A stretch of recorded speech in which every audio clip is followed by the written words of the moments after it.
Hello and welcome to all the students in this video lecture. In earlier video, we had discussed classification of chordates in short, and today we are going to continue with this topic.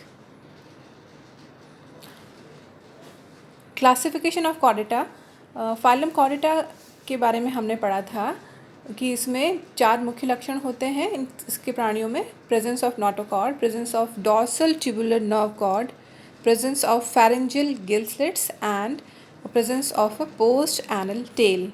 और जो phylum Chordata है इसे दो समूह या groups में divide किया गया है। पहला ग्रुप है एक्रेनिया, जिसे प्रोटोकॉर्डेटा भी कहते हैं। दूसरा ग्रुप है क्रेनिटा या यूकॉर्डेटा, जिसमें हायर कॉर्डेट प्राणियों को सम्मिलित किया गया है। इससे पहले के वीडियो लेक्चर में हमने एक्रेनिया और क्रेनिटा समूह के बीच में अंतर पढ़े थे। ये जो यहाँ कॉन्ट्रास्टिंग फीचर्स दिखाए गए हैं दो ग्रुप्स के बीच में, ये हम कल पढ़ चुके हैं इससे पहले वाले लेक्चर में। आज हम समूह एक्रेनिया, इसमें आने वाले जो भी सब फाइलम्स हैं उनके बारे में बात करेंगे।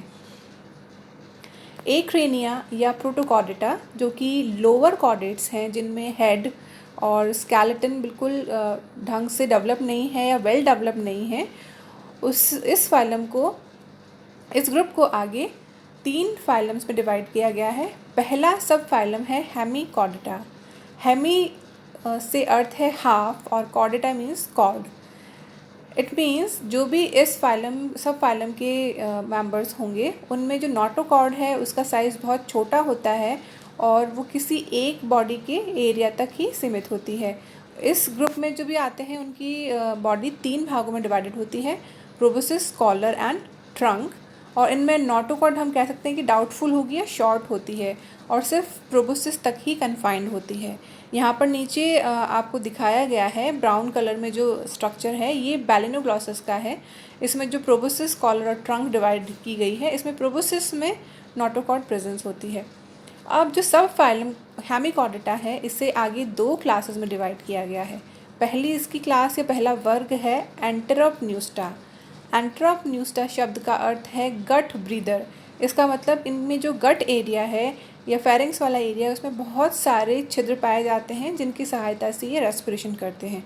इनकी बॉडी लंबी और वर्म लाइक होती है और गिल स्लिट्स बहुत सारे न्यूमरस होंगे और युग्मित होते हैं, पेयर्ड होते हैं। मीन्स बॉडी के दोनों तरफ पाए जाएंगे, लेफ्ट साइड भी और राइट साइड भी। एलिमेंट्री कैनाल स्ट्रेट ट्यूब के समान होती है और इस वर्ग में आने वाले प्राणियों को हम टंग वर्म या एकॉन वर्म्स भी कहते हैं। एंटेरोपन्यूस्टा में बेसिकली 3 फैमिलीज़, 15 जेनरा और 70 स्पीशीज़ अभी तक पाई गई है, जिसका एग्जाम्पल हम जो पढ़ेंगे आपके सेकेंड ईयर में वो है बैलिनोग्लॉसस, जिसका मैंने आपको बताया है कि यहाँ जो इमेज दे रखी है जिसमें प्रोबोसिस, कॉलर और ट्रंक आप देख सकते हैं, ये बैलिनोग्लॉसस प्राणी है जो कि कुछ आप कह सकते हैं कि केंचुए से रिजेंबल करता है, लेकिन ये काफ़ी अलग प्राणी है। ये कॉर्डेट है, इसको हम डिटेल में आगे की वीडियो लेक्चर में पढ़ेंगे। सेकेंड जो वर्ग या क्लास है हेमीकॉर्डेटा का, वो है pterobranchia. Ptero means feather and branchium means gill, अर्थात ऐसे प्राणी जिनमें जो गिल्स हैं वो फेदर्स के जैसे होते हैं, शाखित होते हैं। इनमें बॉडी बहुत छोटी और कॉम्पैक्ट होती है इन कॉन्ट्रास्ट टू एंटेरोपन्यूस्ट। पहले वाले वर्ग में बॉडी लंबी थी, केंचुए के समान या वर्म के समान, जबकि इस वाले जो वर्ग के प्राणी हैं इनमें बॉडी कॉम्पैक्ट होगी, संकुचित होगी और इनमें गिल स्लिट्स 1 या 2 पेयर होती हैं या अनुपस्थित भी हो सकती हैं। एलिमेंट्री कैनाल लंबी ना होकर यू शेप की होती है। इसमें आने वाले प्राणी सिफेलोडिस्कस तथा रैप्डोप्लूरा है। यहाँ पे जो दूसरा डायग्राम दिखाया गया है ये सिफेलोडिस्कस का है। तो इसमें आप देख सकते हैं कि जो पंख के समान स्ट्रक्चर दिखाई दे रहा है वो इसके गिल्स हैं, इसीलिए इस समूह का नाम है टेरोब्रैंकिया या गिल के समान, फेदर के समान गिल वाला। दूसरा सब फाइलम यूरोकॉर्डेटा है, जिसे ट्यूनिकेटा भी कहा जाता है। यूरो का अर्थ है टेल या पूंछ और कॉर्डेटा मीन्स कॉर्ड। इसका अर्थ है कि इस सब फाइलम में आने वाले प्राणियों के टेल में नोटोकॉर्ड सीमित रहती है या टेल तक फैली रहती है, ये भी हम कह सकते हैं। और इनमें जो फ्री स्विमिंग टेडपोल लार्वा पाया जाता है, नोटोकॉर्ड सिर्फ उसके टेल में ही उपस्थित होती है और एडल्ट जो हैं वो सैक के समान होते हैं, रिड्यूस्ड होते हैं, या हम कह सकते हैं कि उनमें जो एडल्ट में कॉर्डेट के लक्षण लगभग अनुपस्थित होंगे। उनमें नोटोकॉर्ड भी नहीं होती है, नर्व कॉर्ड रिड्यूस्ड होती है, सीलोम सेगमेंटेशन वगैरह इनका अभाव होता है। इस सब फाइलम में 3 क्लासेस हैं। फर्स्ट एसिडिएसी, सेकंड थैलिएसी और थर्ड क्लास है इसके अंदर जो सम्मिलित की गई है वो है लार्वेसी या अपेंडिकुलेरिया। एसिडिएसी वर्ग क्लास के जो एनिमल्स हैं ये ससाइल ट्यूनिकेट्स कहलाते हैं और इनकी ट्यूनिक या इनकी जो ऊपर का कवर होता है उसके अंदर मसल्स स्कैटर्ड होती हैं। ये प्राणी एकल हो सकते हैं, कॉलोनियल हो सकते हैं, उनमें गिल स्लिट्स काफ़ी संख्या में होती हैं और इनको सी स्क्वर्ट या समुद्री पिचकारी भी कहते हैं। इसका एग्जाम्पल है हर्डमानिया जो हम अभी सेकेंड ईयर में पढ़ेंगे। हर वर्ग का एक प्राणी हम पढ़ने वाले हैं। तो जैसे पहले वर्ग से हम बेलुनक्लॉसस लेंगे और यहाँ से हम हर्डमानिया। दूसरा वर्ग है थैलिएसी, इसमें प्राणी फ्री स्विमिंग होते हैं। तो अब आप जब भी वर्गीकरण पढ़ते हैं तो आप कंपेयर करते हुए पढ़ते जाइए। जैसे एसिडिएसी वर्ग था उसके सारे प्राणी परमानेंटली एक जगह पे चिपके हुए पाए जाते हैं या वो मूव नहीं कर सकते, जबकि दूसरी जो क्लास है, दूसरा जो वर्ग है, इसके प्राणी फ्री स्विमिंग होंगे और इनमें सर्कुलर मसल्स होती हैं। इस प्रकार के प्राणी सैल्पियंस कहलाते हैं या चेन ट्यूनिकेट्स कहलाते हैं, जिसकी अब तक 3 ऑर्डर्स, 5 फैमिलीज़ और 9 जनरा तथा 30 स्पीशीज़ जो हैं वो देखी गई हैं, पाई गई हैं। और इसमें सैल्पा, डोलियोलम तथा पायरासोमा जो है उनको सम्मिलित किया गया है।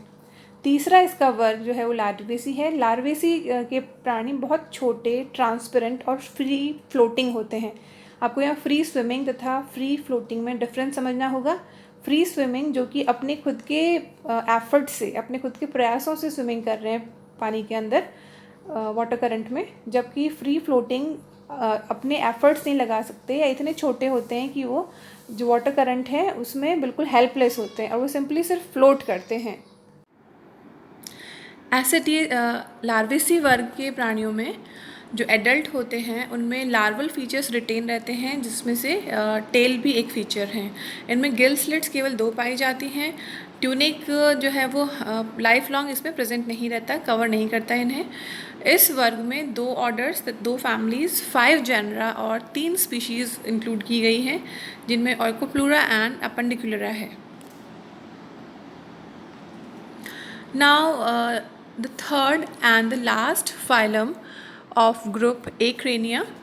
इसमें तीसरा फाइलम है सिफेलोकॉर्डेटा। सिफेलो का अर्थ होता है head and chorda means cord. यहाँ जब भी जिस भी जगह कॉर्ड वर्ड यूज़ हो रहा है इसमें कॉर्ड से मतलब है नोटोकॉर्ड, जो कि हमने शुरुआत में कॉर्डेटा समूह का लक्षण पढ़ा था, उसी की हम बार बार बात करते हैं। तो सिफेलोकॉर्डेटा जो सब फाइलम है इसमें जो प्राणी होते हैं उनमें नोटोकॉर्ड लाइफ लॉन्ग पर्सिस्ट रहती है, नर्व कॉर्ड भी लाइफ लॉन्ग पूरी बॉडी में एग्जिस्ट करती है। और इस सब फाइलम में एक क्लास, एक फैमिली तथा 2 जनरा हैं तथा इसमें 30 स्पीशीज़ अब तक देखी गई हैं। सब फाइलम सिफेलोकॉर्डेटा में एक क्लास इंक्लूड की गई है जिसे हम लैप्टोकार्डिया कहते हैं। लैप्टोकार्डिया का अर्थ है फिश लाइक बॉडी, या जैसे हम कह सकते हैं दोनों तरफ से पॉइंटेड। तो इसमें जो एनिमल्स आते हैं उनकी बॉडी दोनों जो एंड्स हैं वहाँ से शार्प होगी या पॉइंटेड कह सकते हैं, और सेगमेंटेड बॉडी होती है। इसमें न्यूमरस गिल स्लिट्स प्रेजेंट होती है।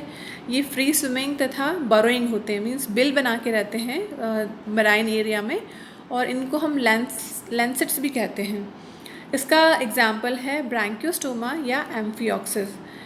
एम्फियोक्सिस को ही हम एक टिपिकल कॉर्डेट एनिमल या प्रारूपी कॉर्डेट के रूप में पढ़ते हैं। इसका अर्थ ये है कि ये एनिमल, इसका जो एडल्ट है उसमें कॉर्डेट समूह के जो सारे लक्षण हैं वो जीवन पर्यंत उपस्थित रहते हैं, लार्वल अवस्था से लेकर एडल्ट अवस्था तक, और बिल्कुल क्लियरली फॉर्म्ड होते हैं। तो जब भी हम समूह कॉर्डेटा की बात करते हैं या हम फाइलम कॉर्डेटा की बात करते हैं तो उसमें प्रारूपी एनिमल हम जो देते हैं एग्जाम्पल वो है एम्फियोक्सिस का या ब्रैंकियोस्टोमा का। तो इस तरह से आज हमने पढ़ा है जो फाइलम कॉर्डेटा है उसमें जो प्रथम समूह था एक्रेनिया, बिना सिर वाले, बिना विकसित स्कल वाले प्राणियों के 3 सब फाइलम। पहला सब फाइलम था हेमिकॉर्डेटा, दूसरा सब फाइलम यूरोकॉर्डेटा और थर्ड सब फाइलम है सिफेलोकॉर्डेटा।